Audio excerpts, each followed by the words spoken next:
tonight. I feel good.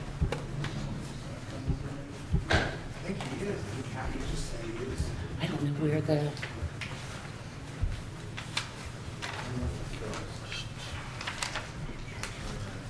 Okay, Paula. Hey, how's it going?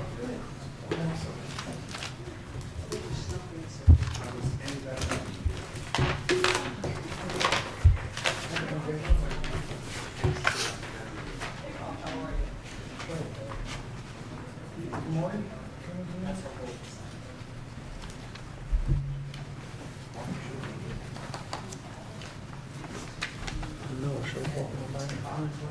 I could barely make out the data. So did you say we had to get no warrants we have to see? Oh, here.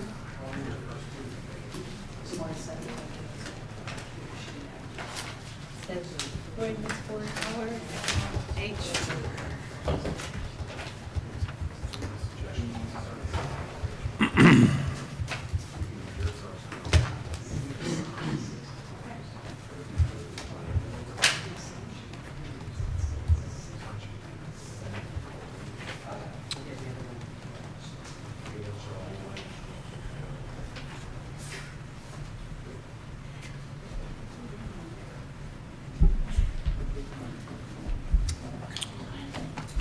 We waiting for Marty? Yeah, you want to get started? Well, we can work around him. Tell me, Okay, all right. People on? yes. Okay. All right, the Hainesport Township Joint Land Use Board meeting for July 11th will come to order. I'm Tom McKay, I'm the vice chair, and I'm substituting because our chairman, Harold Crowpfeiffer, was unable to be here today because of illness, but I'll be running the meeting. Let's have a flag salute. It's the first official order of business. Pledge allegiance. To the flag of the United States of America and to the republic for which it stands, one nation, under God. All right. Would the clerk give us a reading of the Sunshine Law? Notice of this meeting was published according to the Open Public Meetings Act. All right. We have a standard order in place that there will be the start of no new business after 10:30. So if it's ongoing at 10:30, it continues, but not new business. Roll call, please. Mrs. Twardy? Here. Mr. Bradley? Here. Mrs. Kelly? Here. Mrs. Mara Gilmore? Here. Mr. Tricoci? Mrs. Baggio? Absent. Mr. Murphy? Here. Ms. Costco? Absent. Mr. Holden? Absent. Who am I forgetting? Mr. Novarita? Here. And Mr. McKay? Here. We have a quorum? Yes. Thank you. All right, I'm informed that the first item for business A has been withdrawn for tonight to be listed some other night because of a failure to publish. Is that correct? Correct.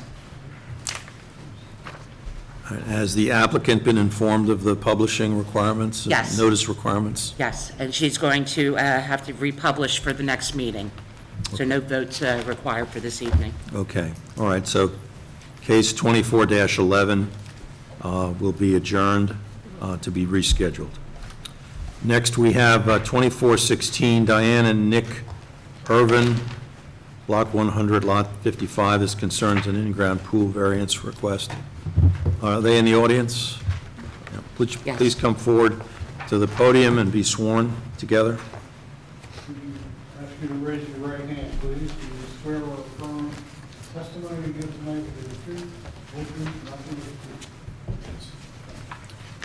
truth? Now, my understanding from reading your application is that you want to put in a pool, and it's my further understanding that the variance you're seeking is for impervious cover because you're about 4% over. Is that correct?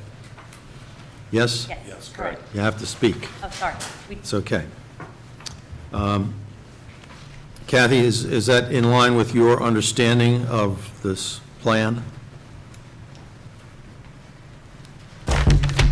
Yes, it is. This house is on a circle. Cul-de-sac? And so Is it a cul-de-sac or a circle? it's a circle. A circle? Yes. Okay. So the back, it's a nice sized yard, but the backyard kind of bends a little, and you'll see in some of those pictures. Myself and the applicant and the pool company literally tried every which way from Sunday to bring it down even closer. But at this point, the 4% is over, but there are no other bulk variances that they are requesting. Right. It was very, I must say, it was very hard to read the surveys because they were in microscopic print. And I didn't have my magnifying glass with me tonight. I don't know if it was my fault or not. But, so there are no setbacks or sideline No, problems? they meet all those requirements. All right. Are there other pools, can the applicants tell us, are there other pools in the immediate neighborhood? They are, they are. Postponed. Probably one out of three or five homes has a pool, and our cul-de-sac or circle, we would be the first swimming pool. homeowners. Yes. Okay.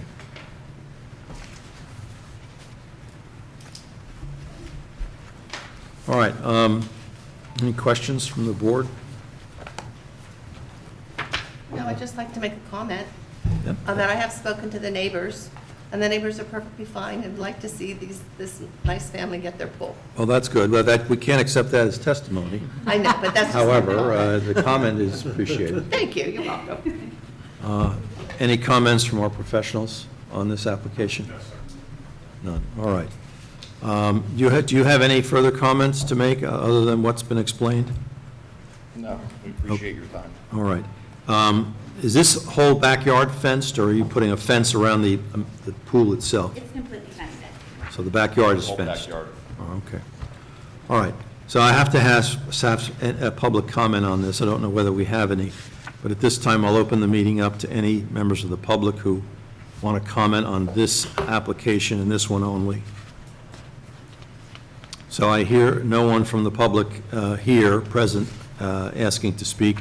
What about online? I don't see anyone online. All right. Is anyone unmuted or anything like that? No. There are people online? No, I don't see any. Oh, Yeah. okay. Lack of Mr. interest. Chairman, may I ask a question? You may. Where on this diagram is that pool going to go? It's on the back page. Oh, my gosh.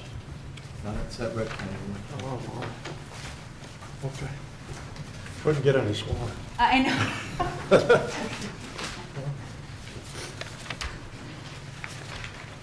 This helps you, Mr. Bradley. I got it. Oh, thank you.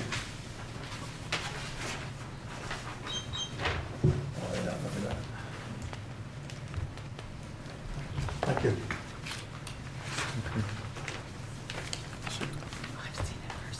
All right, if there's no public comment, no other questions from the board, no other input from our professionals, I ask for a vote. Can I have a motion on this? Second, Motion to approve the requested variance? Yes. yes, Okay, and there's a second? yes, Roll call? Mr. Bradley? Yes. Mrs. Torti? yes. Mrs. Kelly? Yes. Mayor Gilmore? Yes. Mr. Novarita? Yes. Mrs. Baggio? Yes. Mr. Murphy? Yes. And Mr. McKay? Yes. All right, your request is granted, so to speak, and good luck with the pool. Thank you. We'd like to request for a waiver to proceed at risk. Somebody, did you inquire about the at-risk portion of that request? And you understand that if for any reason someone appeals this, you could have an issue with your permit? Yes. Okay, and you still want to proceed? Yes. Okay, thank you. Let's have a vote on that. Roll call? Can I have a motion and a second? Yeah, a motion, I'm sorry, yeah. Motion to approve and a second. So moved. Second. All right, we got both. Tish seconded. Mayor Gilmore? Yes. Mrs. Kelly? Yes. Mrs. Torti? Yes. Mr. Bradley? Yes. Mr. Novarita? Yes. Mrs. Baggio? Yes. Mr. Murphy? Yes. And Mr. McKay? Yes.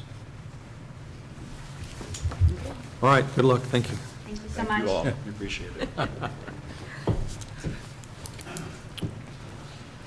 Okay, is the Joseph, I was hoping Marty would be here. Cool, you don't get invited to the party. Picara, yes. Chairman, maybe the sign variance, which I don't think would involve Mr. Miller. Yeah, and I don't think it's going to take too long either. Would you mind, we're waiting for our engineer to show up, who has a letter that you've probably seen. Understood. No problem. So with the parties involved in the Route 38 bulk variance sign for the dentist come forward. Counsel?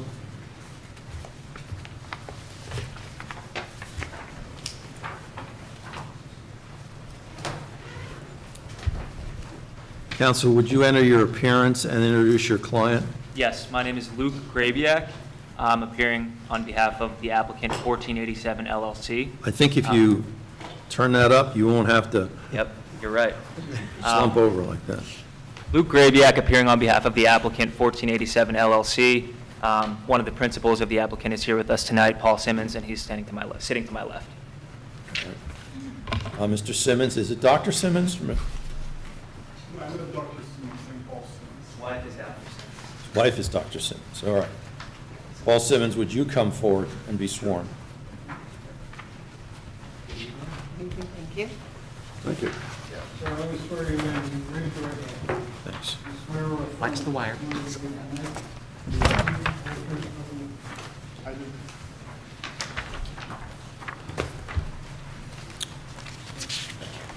The council has provided us with very nice, large color copies and enlargements. And they are marked, or pre-marked exhibits A1 through A4, 1 and 2 being photographs, and 3 and 4 being plot plans Survey's or correct. diagrams. Yep, more or less. Good evening, members of the board. As I stated, my name is Luke Grabiak. I'm from the Law Office of Del Duca, Lewis & Burr, and we represent the applicant, 1487 LLC, whose principal, Paul Simmons, is here with us this evening. The applicant owns the property located at 1487 on Route 38 in Hainesport, also designated as Block 82.01, Lot 1 on the municipal tax map. The property is located in the general commercial zone, and it's currently improved with a 2-story building, which was previously used as a law office for some, I believe, 20 years. Mr. Simmons and his wife purchased the property recently, I believe in 2022, and have begun operating a dental office at that location through a separate entity. Now, we're here tonight for one limited purpose, which is that the applicant proposes to replace the existing monument sign that you can see in Exhibit A1 with a pylon sign, which will be constructed in the exact same location as the existing monument sign. And the reason the applicants are making this proposal is really, number one, because the existing sign is small, it's outdated, it's hard to read, and it's really the applicant's desire to allow their customers and motorists to better identify their dental office. Now, as I stated, there exists a monument sign on the property. You can see in Exhibit A1, and the existing monument sign is located 10 feet from the property line, where 15 feet is required. But it's not an existing non-conforming condition. Rather, the prior owners of this property obtained a variance for this front yard setback back in 1999, actually when the ordinance required 20 feet, a front yard setback of 20 feet in this zone. So even though the size and shape of the sign will be changing, since a variance was already granted for the front yard setback of 10 feet back in 1999, a variance is arguably not required for this application because the setback is not changing. Only the size and shape of the sign is changing. Now, we understand that because the size and shape of the sign is changing, and because the area of the sign that would be located in that 5-foot buffer between the 15-foot and the 10-foot that we proposed would arguably be a larger area in that 5-foot buffer zone, we understand that the board is requiring a variance. But I want to be clear that because a variance was already granted in 1999 for the 10-foot setback, we just want to make sure it's clear that this is not an existing non-conforming condition. Now, we think that a variance could be granted under C1 and C2 of the municipal land use law. Now, in our view, a C1 variance is justified because the existing improvements, as you can see in Exhibit A3, which is a survey of the property, of the existing improvements on the property, you can see that the existing improvements are located kind of forward on the property. In other words, they're located closer to Route 38 than they are the rear property line. So as you can see in Exhibit A3, the front left corner of the building is located roughly 23.98 feet from the property line. And the front door of the property is also on the Route 38, along the Route 38 property line. And so the building also has improvements by way of a concrete pathway to the front door, as well as a wooden stairway to the front door, along with some minor landscaping improvements.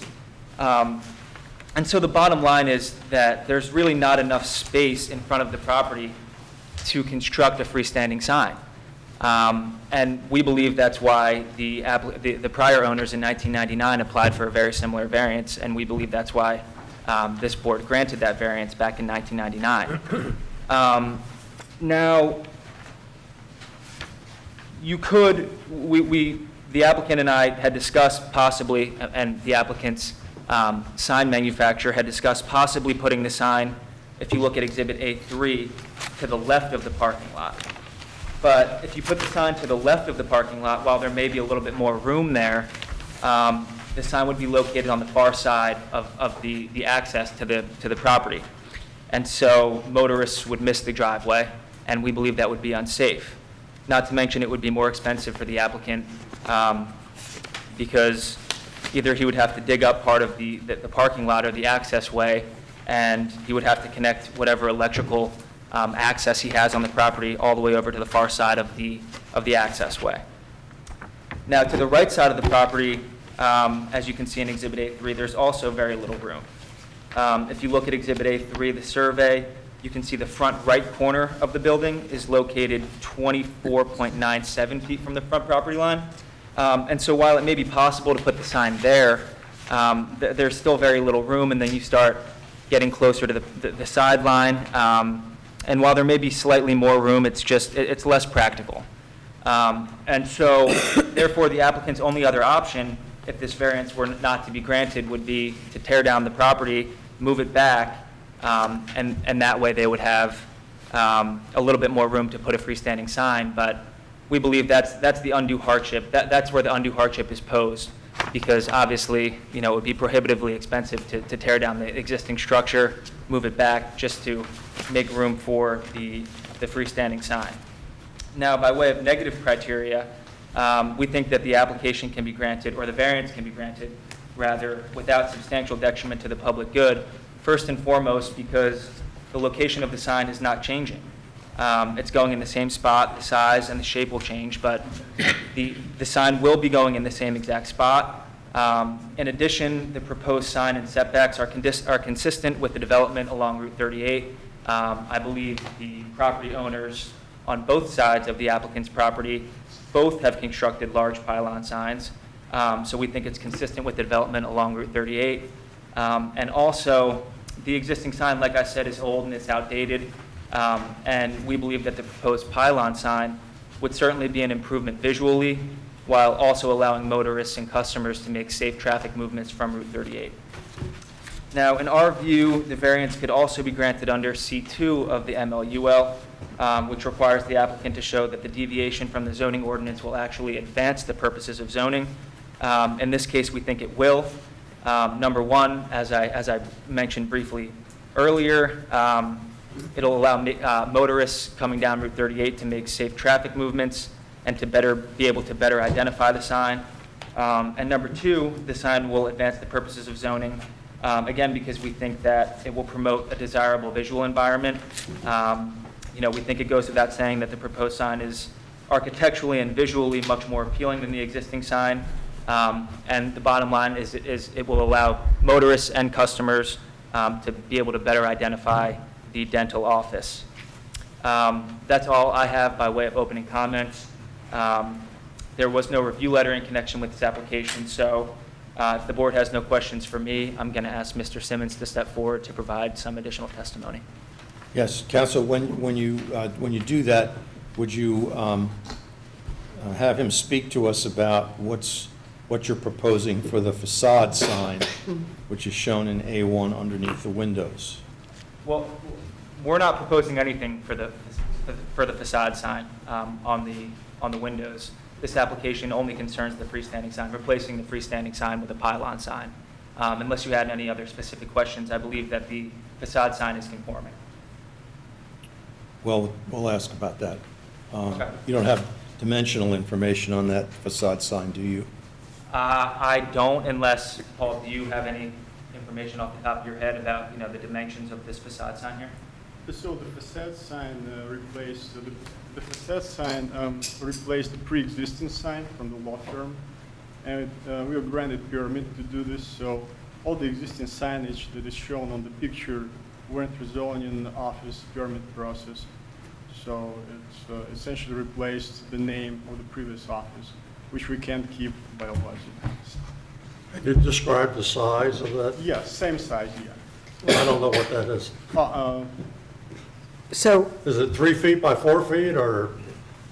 Let me venture a guess that it's about 8 feet wide and about 4 feet deep. Would you agree with that? For the facade sign? Yeah. It's the width of 2 windows, so they might be 3 foot wide, they might be 4 foot wide, but, so it's between 6 and 8 feet wide and about 4 feet tall. So the windows are about 30 inches wide, so it's going to be 60 inches 5 feet wide. roughly. Yeah, all right, okay.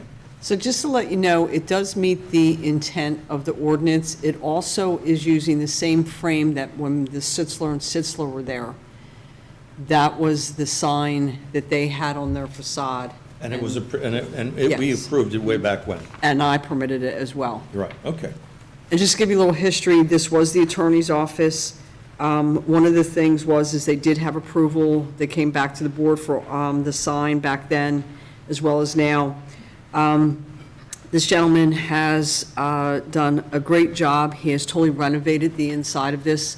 I permitted this to go in there about 1.5 years ago, due to the fact that he met all the requirements for the parking spots for the use that he had. It is a permitted use.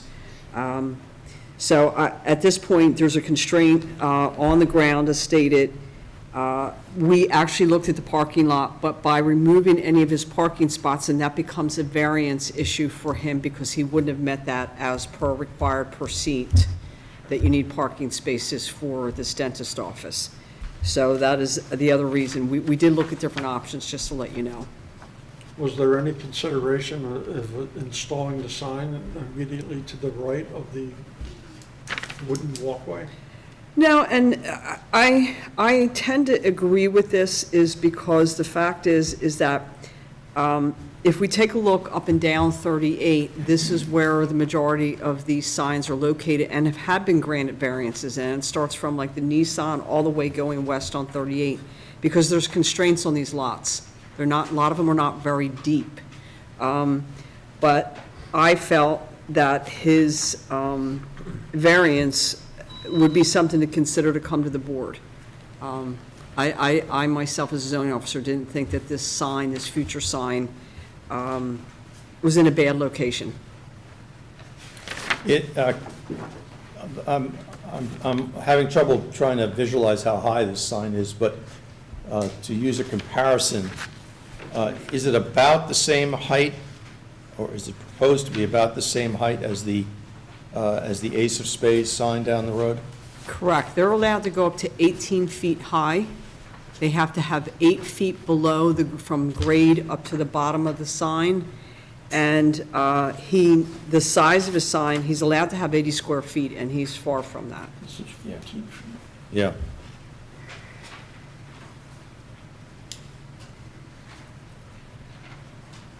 All right, and this is an internally, one of those plastic internally lit signs? That's correct. I believe it's illuminated from the inside, so you can see the letters kind of on the outer plastic. So it doesn't need spotlights or anything like that because of No. that feature? Right, okay. And the color is going to be the same color as black and white? It's purple. It's essentially the exact same sign as you see it right now on the current monument. Just is going to be a little bit up in the air because that's a requirement for internal lit signs. Right, I see that. Although the current sign is in blue, and not to quibble, the And it's exhibit same is color. in black. It looks like blue, but it's I not. think it's blue. But it is blue? Yeah, it's blue. Yes. All right, so I'm colorblind. All right, any professional comments on this? We didn't do a report, we did talk to Kathy about it. Kathy is correct, this is, 80 square feet is permitted, they're proposing a 32 square foot sign. The only, if the board's considering this, I would have two suggestions to ensure that the post for the new sign is no closer than the existing post. I think it would also be important to try to coordinate to make sure that we're outside of any site triangles for that's shown on the plan. And then secondarily, there's a small planting area around the existing sign, and having some low plantings that are 2 feet or less in height sometimes can create a more desirable visual environment. So some low ground cover shrubs or some perennials, we think would make sense to replace those in there. Is the site triangle issue sort of eliminated by the fact that this is higher? The existing sign probably has some site triangle issues, but maybe this doesn't. So as long as there are certain obstructions that are allowed within site triangles, utility poles, certain signs, we sort of eliminate that concern if we make sure that the proposed sign post is no closer than the existing sign post. Because the existing sign post actually has obstructions between that 2 feet and 8 foot area. So this would actually have less visual impacts on any site distance requirements. Right. And Mr. Taylor, just to be clear, when you say the base of the new sign can be no closer than the base of the existing sign, the post, do you mean the near post? The nearest post. The nearest post. Understood. Nearest to what, the road or the building? Yeah, nearest to the road. Nearest to the road. Correct. No closer to the building than that post. No closer to the road. No closer to the road than that post. Right, he's saying, okay, Okay. yeah. Got it. That's fine. Right, and does the applicant have any problem with the suggested small amount of low plantings around the base of the sign? To be approved by the planner? Landscaping, some, No, low bushes absolutely around the not. base of the sign here. No. Okay, good. Any other comments? That's all I have. Does our engineer have any other comments, any comments on this? I wouldn't think so, okay. All right, board, questions, comments?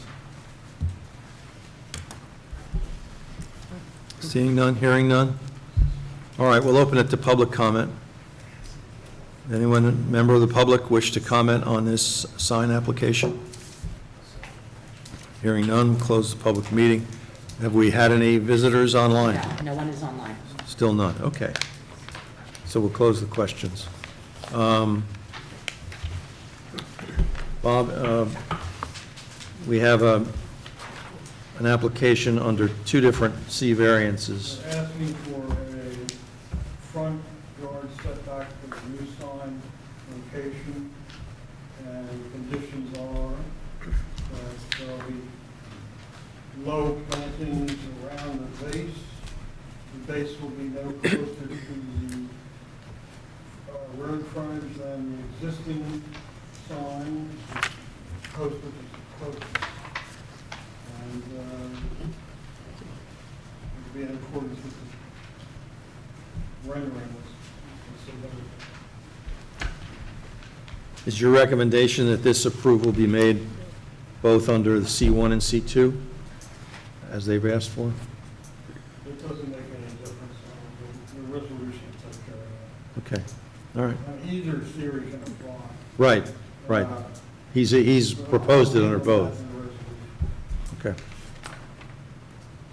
All right. And Mr. Chairman, I think it should clarify that it is for a maximum of 32 square feet.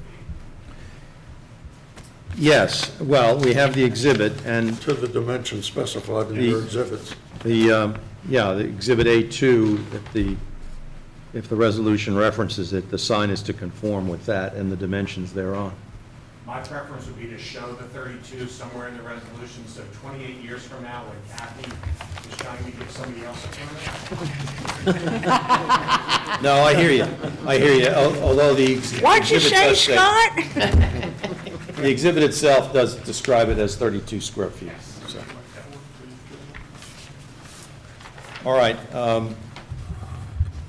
Can I have a motion to approve? So moved. Second? Second. Roll call. Mr. Bradley? Yes. I'm sorry, it was Mrs. Baggio, correct? Yes. Mrs. Forty? Yes. Mr. Bradley? Yes. Mrs. Kelly? Yes. Mayor Gilmore? Yes. Mr. Murphy? Yes. Mr. Novarita? Yes. And Mr. McKay? Yes. All right, good luck with your sign. Thank you, members of the board.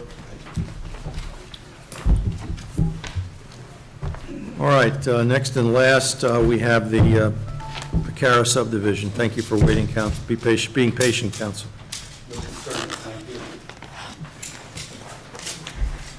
Counsel, would you identify yourself for the record and introduce your client and/or your witnesses so they can be sworn? Thank you. My name is Robert Fleener. I'm an attorney. We presented the application tonight for Joseph Picara. This is Joseph Picara. He's the owner of the property. And we also have with us tonight his son, David Picara. I don't anticipate he'll be speaking tonight, but he's his business partner. We brought him just in case.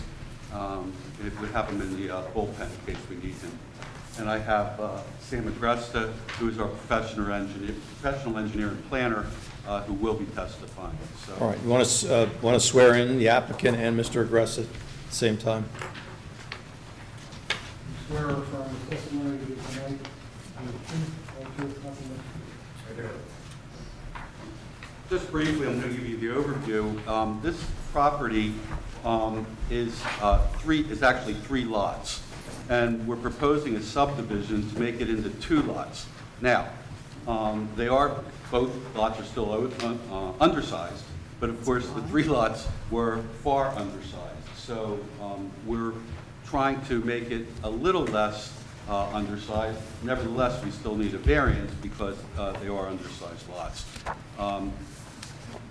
One of the houses, the house that's there is actually over the line of 2 separate lots. So what we're doing is we're going to end up putting a line essentially in the middle. The house that's there will be on one lot, and then the plan is to build on the other lot. So that's the overall.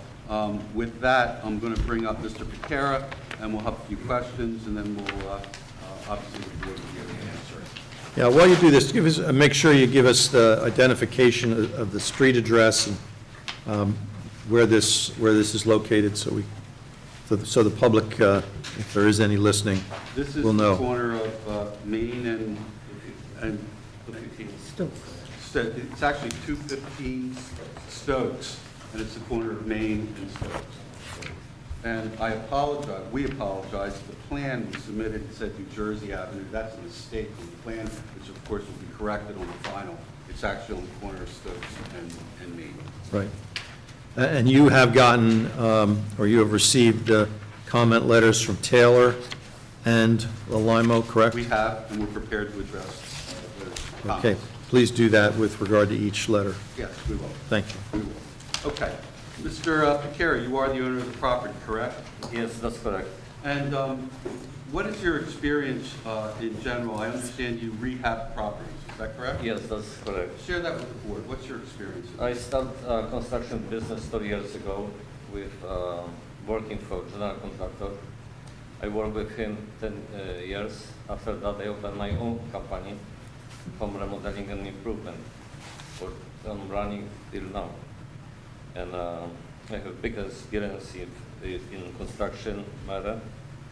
And And how many years have you been doing this? I'm doing total 30 years. 30 years. And you're now doing this with your son, is that correct? That's correct. He's my partner in my business. Now, when did you purchase this property? I purchased this property in January 17, 2024. And as I said in my opening, there's 3 separate lots there, correct? That's correct.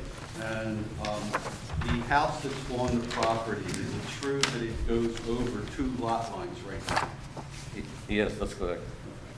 Now, tell the board what is being proposed here as far as the subdivision is concerned. We're here to propose to subdivide the property in 2 lots instead of 3 lots, so that the existing house will be on the 1 lot, and separate lot is where we would like to build a single-family house. Now, let's talk about the existing house. It was originally, as I understand it, 2 floors with a garage underneath and a small apartment type headquarters or quarters on the top. Is that correct? That's correct. Okay. Now, what have you done since purchasing the property to that single family home? We have now made into a totally rehabilitated single-family house with 3 bedrooms and 2 bathrooms. Almost everything brand new inside, and all permits have been pulled. The only one thing what we need is to build nice landscaping to make this house new, to give this house new curb appeal. Now, that hasn't been done yet, the landscaping, It's correct? not done. Okay.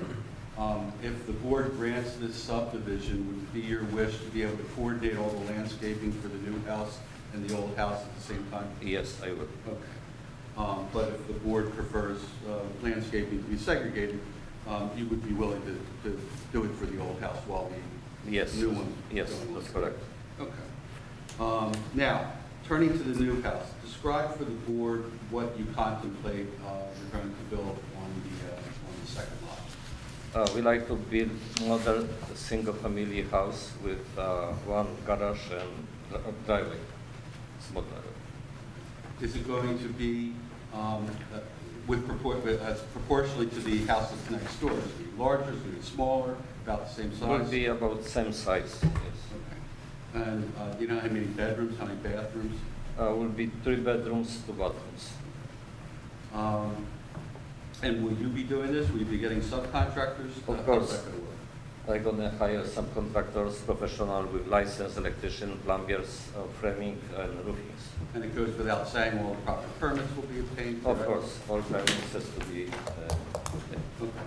Now, one of the comments in, I believe it was the planner's letter, was concerning landscaping, or actually, I guess, on the Main Street side. They wanted some ornamental trees of some sort. Do you have any objection to that? No, I don't. There's also a comment about an evergreen tree in the site triangle on the corner of Stokes and Main removal. You have no objection to No, removing that? no, I correct? don't. Okay. There was also a comment concerning grading. The grading was a little low. There was a comment about raising the grading. Do you have any problem with raising the grading in the construction process? I don't have any problem. All right. Thank you, Joseph. Do you want to add anything? No, I think that's all. But I'm available for any question what the board may have. Okay. I don't know what your procedure is. Do you ask individually, or do you want us to do our whole presentation first? No, you mean with the, I wasn't listening to the last thing you said, but you're talking about dealing with the... He just said he's open for questions. Yes. Yeah, well, we'll have questions, no doubt, but I would finish your presentation, Okay, very good. particularly with regard to your engineer. Yes, that's where we're going with this thing.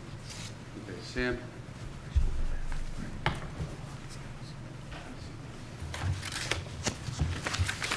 Okay, you are Sam Agresta, correct? Yes. Our professional engineer and planner. Correct. Share with the board your qualifications, please.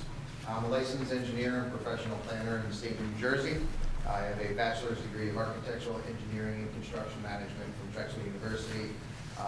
Both of my licenses are currently active in the state of New Jersey, and I've appeared in front of numerous boards throughout the state in both capacities as an engineer and planner. I was in front of this board, I believe it was about 4 years ago, was the last time I appeared before this board. This board will admit you for expert testimony. Thank you. Thank you. Now, you're familiar with the application. As a matter of fact, you prepared the plans. That is The correct. ones that are right on that board there, That correct? is correct. Okay. Can you describe the project for the board? Sure. We'll label this Exhibit A1. I'll call it subdivision rendering for the record. So just a brief overview. I tried to highlight some of the key points in this with colors and line thickness, different things like that. We can see here that there is existing 3 lots, 1, 2, 3, each of 50-foot width, approximately 6,200 square feet apiece. The building that Robin referred to earlier, sitting on the lot line, is the one right here. This is the existing dwelling, sitting further back. So in essence, we have 3 essentially non-conforming lots. Our proposal, this area over here, as it sits today, is currently vacant. Basically, the trees are outlined here, and then this is essentially a grassed area. We are proposing to subdivide the lot, creating a new lot right down the middle here, creating 2 lots, each of 75-foot width, and a total square footage of 9,375 square foot each. Therefore, bringing us a little bit closer to the current ordinance today. Your ordinance states that it should be a 100-foot wide lot with a maximum, a minimum area of 15,000 square feet. So we are seeking those 2 variances for this subdivision, but we are in fact we're eliminating 3 non-conforming lots in favor of 2 that are closer to the current ordinance. This is the proposed dwelling here.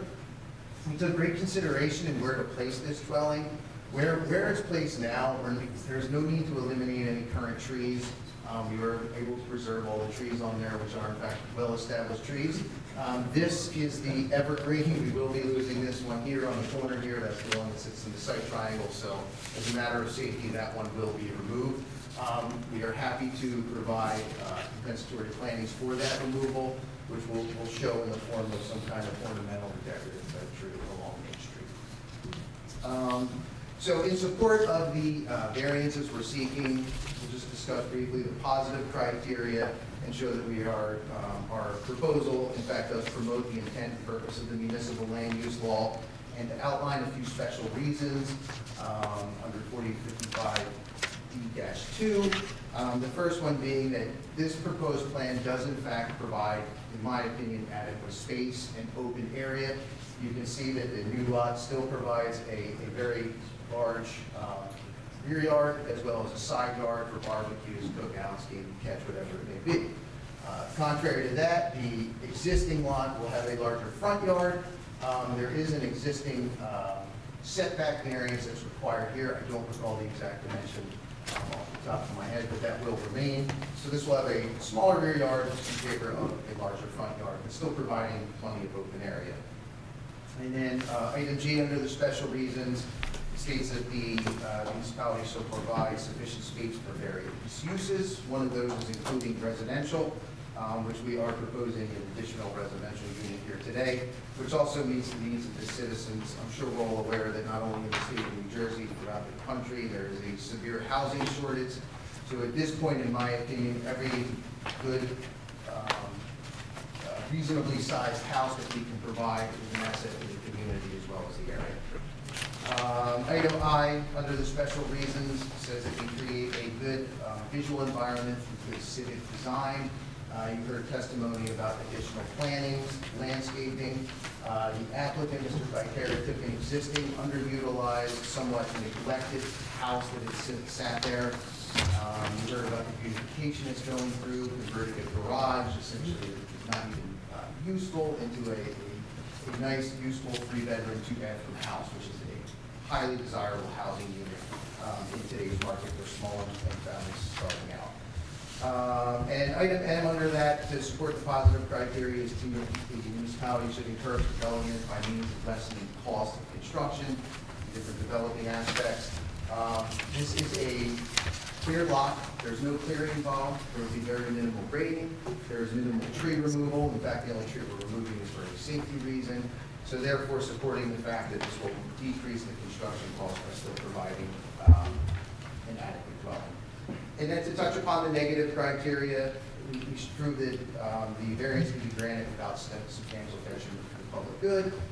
By granting this subdivision, all the other criteria for the bulk standards will be met, and we are eliminating three non-conforming lots in favor of two that are closer to the current standards. And finally, we're providing additional buffering, additional landscaping, and beautifying the existing underutilized dwelling. And the final cog of the negative criteria is that we will not impair the intent of the zoning ordinance. So we can support that by the fact that we look around the neighborhood, there are several houses that currently do sit on smaller lots, 50-foot wide lots. So they're there, they've been there a while, and from what I understand, they're successful establishments. So that in turn proves, in fact, that our variance of 75-foot wide with the reduced overall area is in fact supported by other establishments in the municipality and in that immediate area. Okay. I believe that testimony covered the planning and engineer's comments. You have reviewed both those reports. Did you see any issues with any of the comments? I did not. I spoke with both Mr. Taylor and Mr. Miller and advised them that we are willing to satisfy all the comments in their letter, and we take no objection to any comments in the letter. Okay, so to be clear, there's the July 10, 2024 Alimo letter, and you're in agreement with satisfying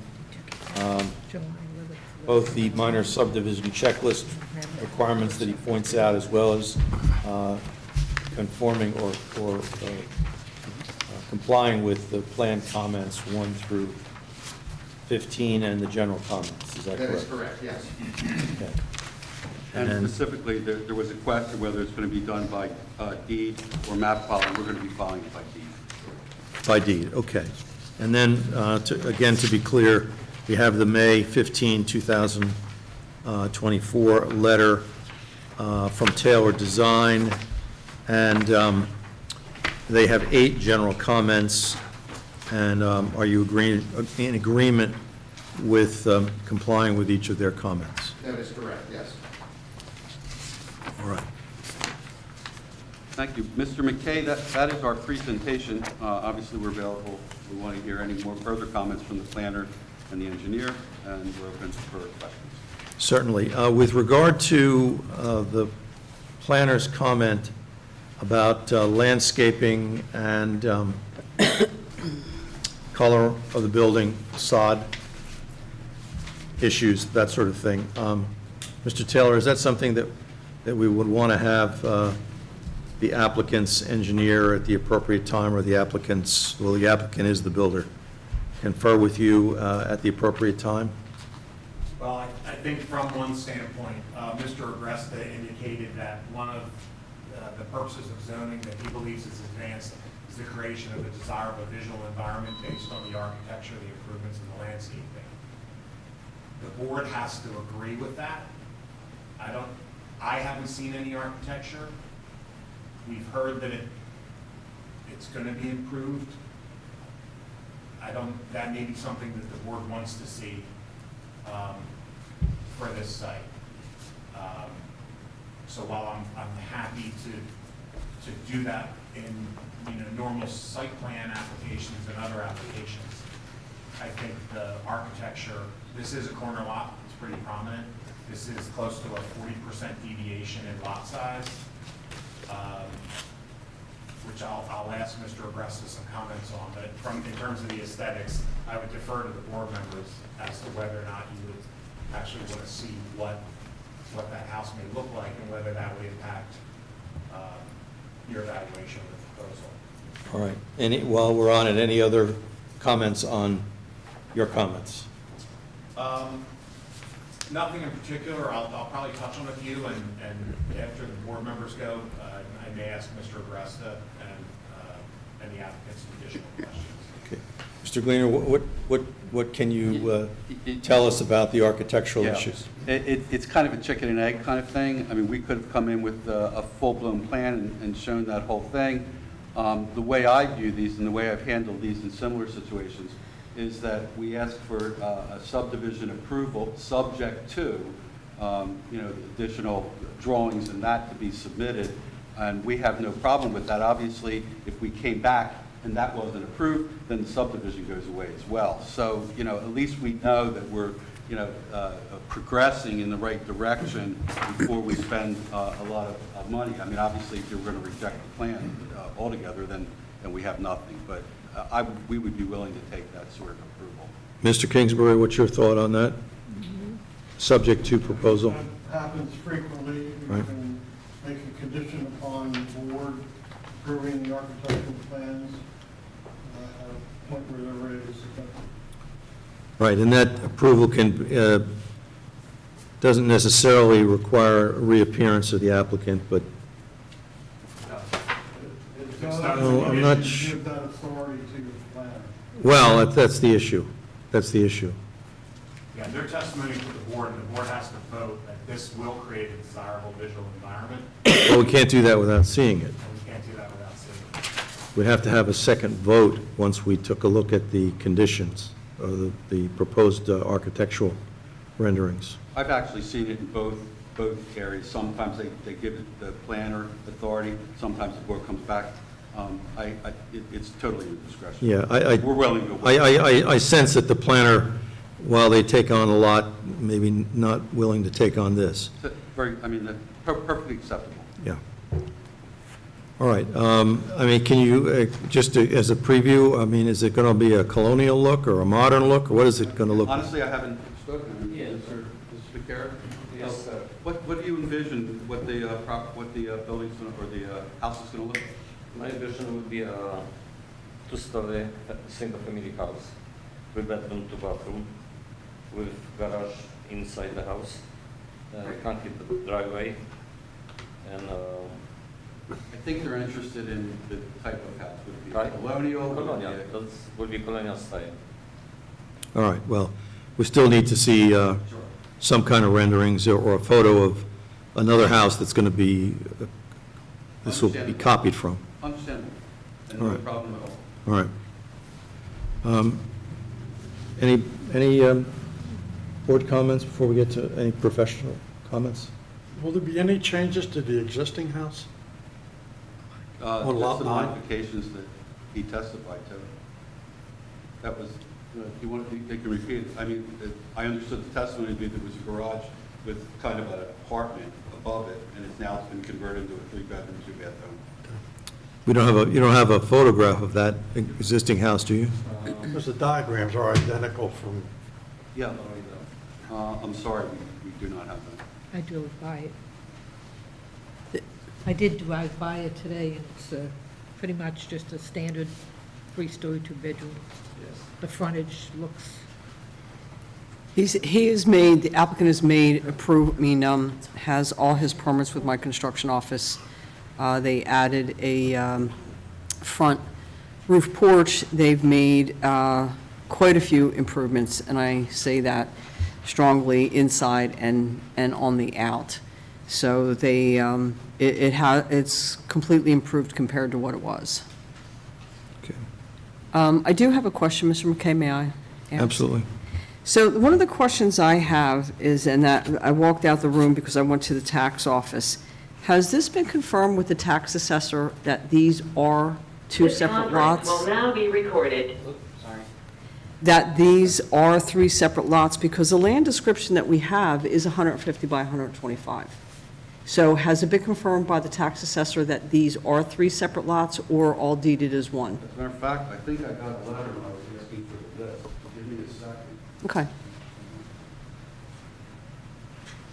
And Mr. Chairman, if I may, while Mr. Gleaner, because I think it's also appropriate, there is something known as the merger doctrine, that if there are undersized lots in a residential property, that they are considered merged from the purposes of a land use application standpoint. There are, as Mr. Kingsbury knows, there are subtleties associated with that. But I think that that merger doctrine may apply here, so that internal lot line that Mr. Agresta gave testimony that they're eliminating a nonconformity may not actually, in fact, be the case.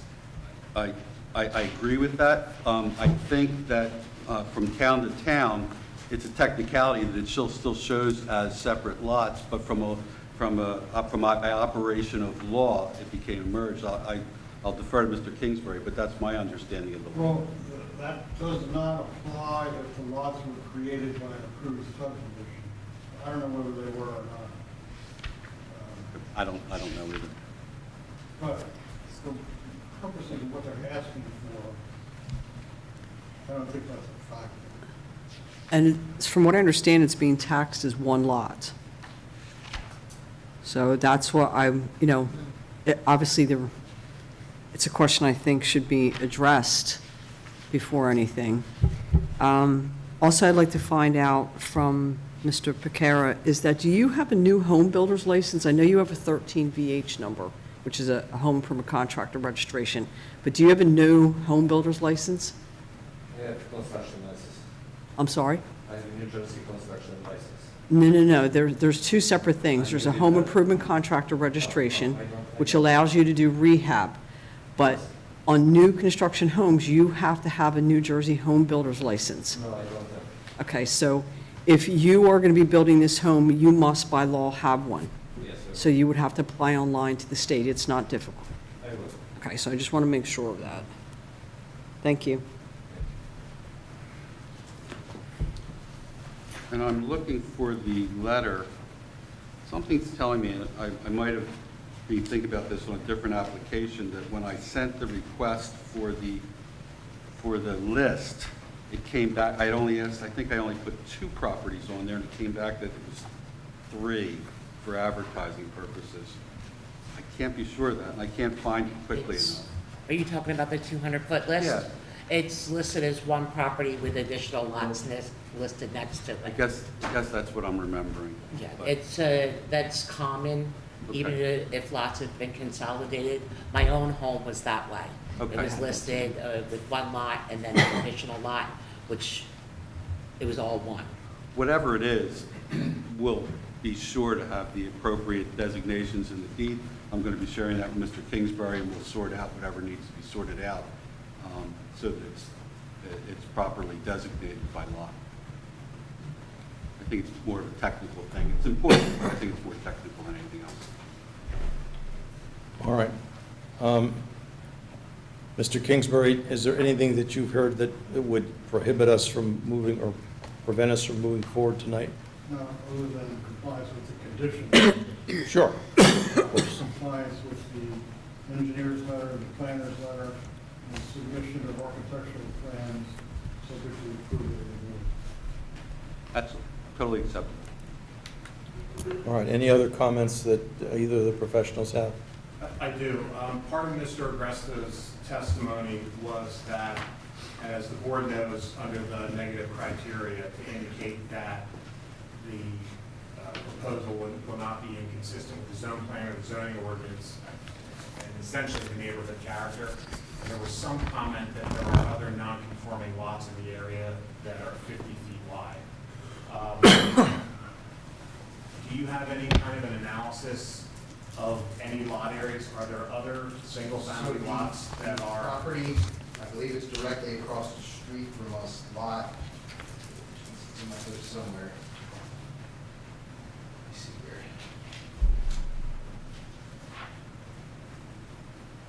7701, block 7701, lot 19, directly across the street, the corner lot there, is a 50-foot wide by 125. And there is a single-family home on there.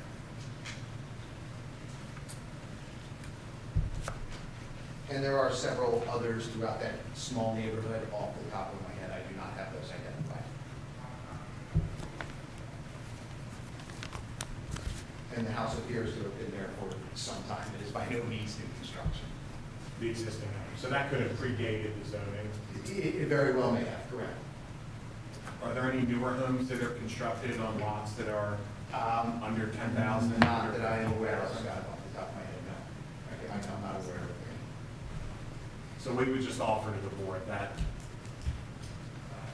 the board should really evaluate whether the construction of two lots that are 9,375 square feet where 15,000 is required would be inconsistent with the neighborhood pattern and the zone plan and the intent of the master plan. So that really becomes I think, the crux of the application for the board. And I think we have testimony that we know of one undersized lot across the street, and there may be others in the area. So it's up to the board to determine whether or not those positive or negative criteria are addressed. Anything else, Scott? No. Marty? Well, if they're going to be coming back with the architecturals, by that time, they will have updated the plans. All right, in conformity with your comments? Yes. Yeah, that would be a must. That's what I would contemplate, yes. Any further board comments? And it makes no difference that if it's 3 lots into 2 or 1 lot into 2. You know. Well, as one lot, it would be conforming. But we want to split it into 2 lots. Right now, you're saying the tax office is Correct, that saying was it's kind of my 1 lot, question, so is that the testimony is that over several minutes is that this is 3 lots. Right. I would like confirmation just to know whether or not on record that this is 1 lot or 3 lots, so that the testimony is correct in what your decision will be based on. Well, I think Mr. Gleaner agreed that under the merger doctrine, this would be considered 1 lot. But as Mr. Kingsbury said, unless there was documentation that this was established by an act of a subdivision granted, and we don't have that here. So I think the board is probably, we would view this from a planning and zoning standpoint as 1 lot as a starting point. A subdivision of 1 lot, a 1 conforming lot. Correct. Actually. Conforming lot. Do we know what does the tax map actually have 3 separate? The tax max is not relevant. What happens is tax assessor has to confirm when the deed of consolidation was done or whether it does not exist. The tax maps are not always up to date. All right, I understand. Do we need some kind of time frame of when the applicant will be able to provide the needed information to our planner and engineer? I mean, how long do we wait? Well, that's a question for all of you, of what you want to have and whether you want to have it before you vote or subsequent to a vote. We could, assuming we got an approval for the subdivision, again, subject to, we could be back within 60 days. Okay, thank you. We don't want to sit on this, but we need enough time to be able to plan it out, make sure we have proper. But I don't want to wait a year either. No, nothing like that. And then the summer's here, so. Okay, thank you. July or September would make sense. Can't proceed with construction anyway unless the licensing issue's cleared up. But unless we hire a separate contractor. Of course, you could do that, too. Yeah, we have to kick those things around, but certainly, I don't see any problem with September. Any other questions from the board? It does appear that on your plan, you talked to Mount Holly MUA and New Jersey American Water in regards to We the found out sewer that tie-in? Direct connection, I think. Yes, that we are able to connect along Stokes Ave. We've been in touch with both of those. Okay, perfect. We've done the Um, application process. And the applicant would understand that he would, a COA would apply to this new home. 1.5% of that assessed value is a requirement because this is a new home. Okay. Just so that he understands that, if this were to get approved. Meaning, Well, unfortunately, a lot of people come to my office and then they get their construction permits and I have to send the plan to the assessor because they have to fill out the COA form. And they're like, what do you mean 1.5% that I have to pay of that? So I want as to far put as the fee's concerned. Correct. I just not sure if he's aware of that he will have to pay that. Until now, we Okay. weren't aware of that. I get to do all the shocking in my office, so I figured I'd do it tonight in public. But that, if it has to be paid, it has to be paid. All right. There being no other board comments, or are there? Yes. Okay. No. We'll ask the public if they have any comments.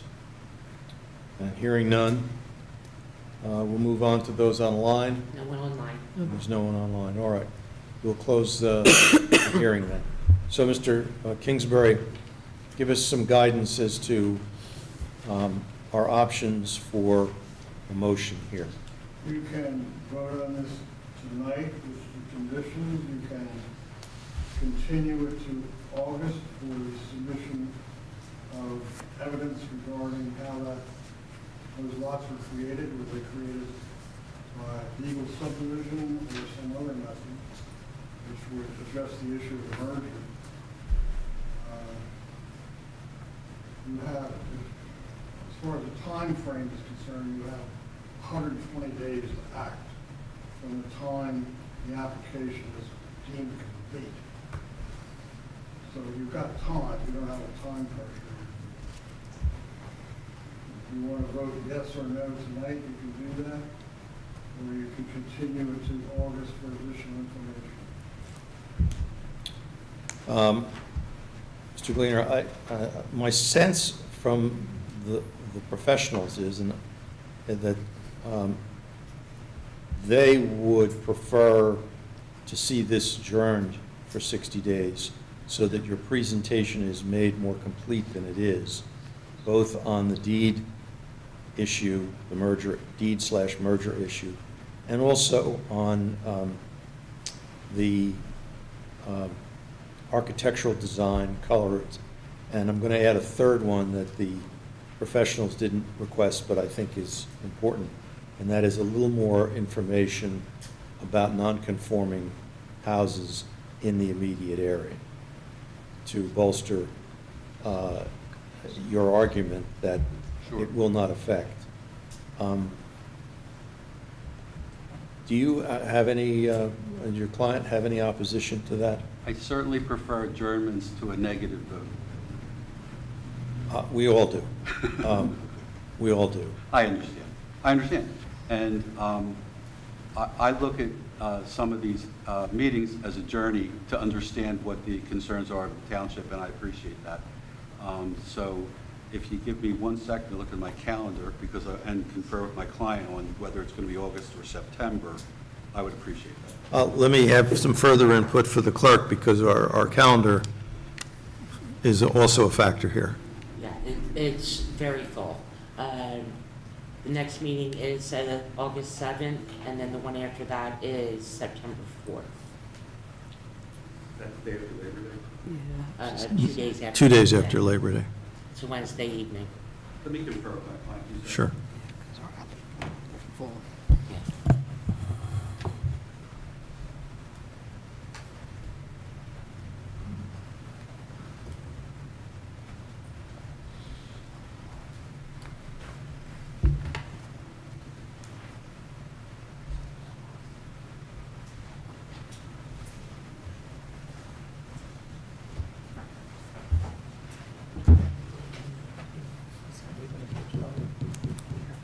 You said September 4th? Correct. If we can adjourn this to September 4th, we would appreciate it. I want to make sure our ducks are in order, and I think we'll need that, just a little bit of additional time. All right. Do we need anything in writing to confirm that, And Mr. Kingsbury? We're fine on this representation here for the adjournment? Yeah, well, but in terms of his request for the adjournment. Oh, you do that.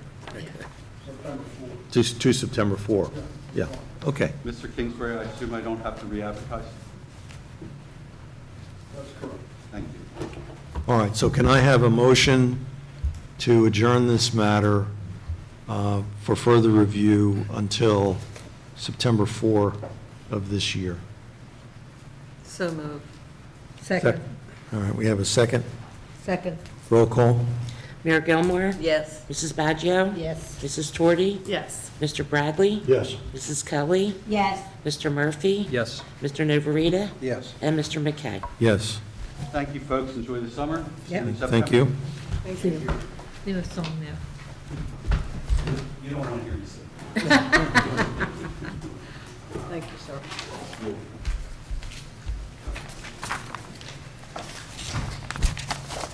All right, next, we have minutes from a couple of meetings to review and approve. First, the minutes from February 7, 2024. Motion, please. So moved. Second. Roll call. Mrs. Torty? Yes. Mayor Gilmore? Yes. Mr. Bradley? Yes. Mrs. Kelly? Yes. Mrs. Baggio? Yes. Mr. Murphy? Yes. Mr. Novarita? Yes. And Mr. McKay? Yes. Now the minutes from March 6th, 2024. So moved. Second. Roll call. Mayor Gilmore? Yes. Mrs. Baggio? Yes. Mrs. Torty? Yes. Mrs. Kelly? Yes. Mr. Murphy? Yes. And Mr. McKay? Yes. We have a resolution item, but I don't believe we have any No, resolutions. no Right. resolutions. All right, and we have a list of correspondence. It's a long list, 9A to 9M. Make a motion that we file correspondence. Second. All right, we have a motion to receive and file correspondence. Roll call.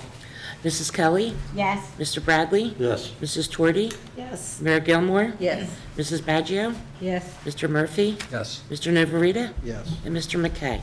Yes.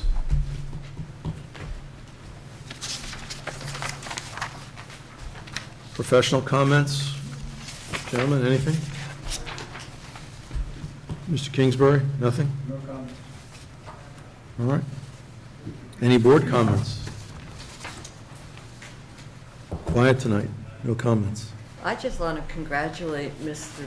Bradley for becoming the new president of the HOA at the Glen at Masons Creek. Oh, congratulations. I did not know that. President. Congratulations. Yeah. Spoken from. Thank you. Sir, yes, sir. It's a high honor, and how long is this, It happened today. And what is the term of his 30 appointment? minutes. 30 minutes. He has the resignation letter already written? So- Well, that's very good. That's a tough job. Yes, it is. As long as I did. No way. All right, the agenda calls for public comment here, but the record can reflect there is no one here. And no one online. And no one online. Mr. McKay, I would just like to say to the board, after all these years, I am truly grateful that you allow me as the zoning officer to help our homeowners. I know that they greatly appreciate the fact that, that somebody as myself can help them, because many of them are so nervous up here, they don't know what to say, they don't know what to do. So I am grateful to the board and to town to allow me to help these applicants. You know, we ought to think of it as a service that the town provides to its residents. Right. Yes, And, it is. And it's not always that way in all towns. I can believe it, but And I'm grateful that's that why it's- we're a little better than a lot of towns in Yes. his A little regards. It was clear you worked with those people to help them get their pool, and we spent time Yeah. with that, so we appreciate it. And long before I send them, as Paula knows, we really try and work to see how we can get their application and their project to get done without coming here. So when they're coming here, it really means that they just, a lot of times, cannot meet those requirements. Right. Not just because they want them, so. Right. And Kathy, you should know, your input to the board is greatly appreciated by this board member, and I'm sure I speak for Thank the you. other board members as well. Absolutely. It's invaluable. Yep. Thank you.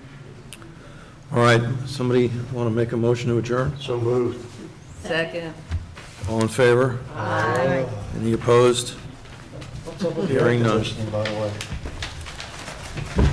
No. Is it me or? Is that Marty's problem, that the air conditioning doesn't It work? is. Start putting the, The air conditioning's not You working. know what, it Is that only an allows me engineering to go problem, so or- far That ahead. was the time for board comment, you know. Gave good service. that We handed Like you can only Yeah. advance that Production On the plan. return, so it's always cool on the side. All right, and we're keeping Ms. Glover for next week, next month, rather. You expect, off the record, Paul, oops. Do you expect Ms. Glover to be on for August? or- Yes. Yes. Yeah, I spoke to her already. I told her she could go ahead and re-advertise. Right.